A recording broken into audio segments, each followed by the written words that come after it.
Vamos falar de um assunto que, olha, mexe com todo mundo: a dor. A gente vai mergulhar um pouco na ciência por trás dela para entender como o cérebro interpreta tudo isso e, o mais legal, como é que a gente pode mudar a nossa relação com a dor. Todo esse material de hoje é baseado no excelente trabalho do fisioterapeuta Vinícius Melo, lá da CMT Clínica da Dor. E para começar, um dado que já chega impactando. Número 1. É essa posição que a dor nas costas ocupa como a principal causa de incapacidade no mundo inteiro. E o mais doido é que isso é assim desde 1990, segundo a revista The Lancet. Pensa só, com tanta tecnologia, o problema só aumenta. E aí fica a pergunta, né? Será que a gente está entendendo a dor do jeito certo? Para a gente entender o hoje, vale a pena dar uma olhadinha para trás. Por milênios, a dor foi um baita mistério, uma força que as pessoas tentavam explicar e muitas vezes a resposta vinha de um lugar, digamos, não muito científico. Essa busca por alívio, ela é bem antiga, viu? 4.000 anos antes de Cristo, sumérios já sacavam o poder do extrato de papoa. Lá no Egito Antigo, o negócio era mais chocante. Eles usavam um peixe-torpedo para tratar dor de cabeça, já pensou? E os romanos, mais tranquilos, iam de emplastro de sálvia. Eram as ferramentas que eles tinham para tentar lidar com o desconhecido. E essa falta de compreensão acabava levando para explicações sobrenaturais. A dor não era vista como algo que vinha de dentro, sabe? Era algo de fora. Uma flecha de um espírito, um castigo dos deuses, ou, como essa imagem aqui ilustra perfeitamente, a obra de um demônio.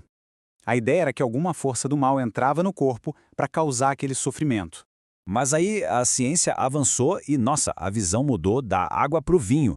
Então, vamos deixar um pouco o mundo dos espíritos de lado e ver o que a ciência moderna tem a dizer sobre o que de fato é a dor.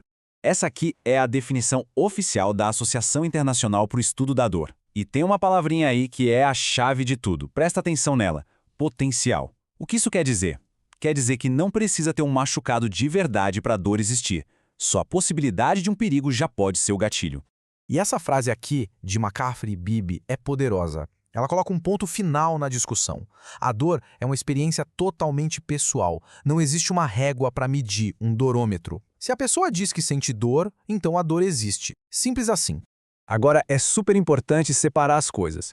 A dor aguda é o nosso sistema de alarme funcionando direitinho. Você se corta, você torce o pé, o alarme toca, avisa do perigo e desliga quando tudo cicatriza.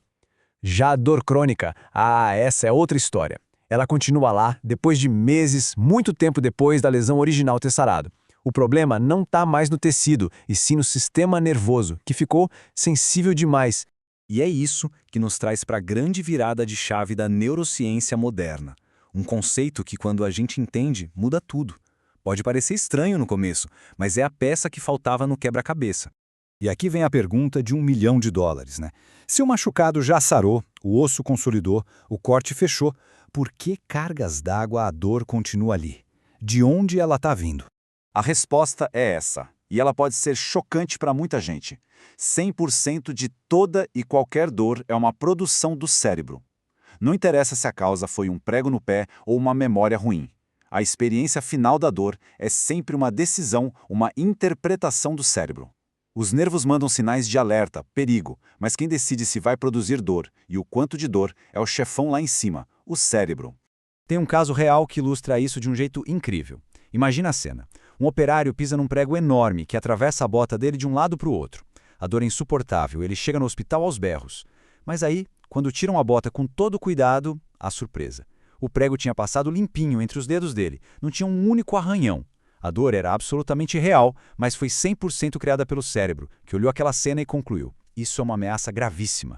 Ok, então, se o cérebro é o maestro dessa orquestra, o que faz com que, na dor crônica, o alarme de perigo fique tão sensível a ponto de disparar sem parar, mesmo quando a ameaça no corpo já passou?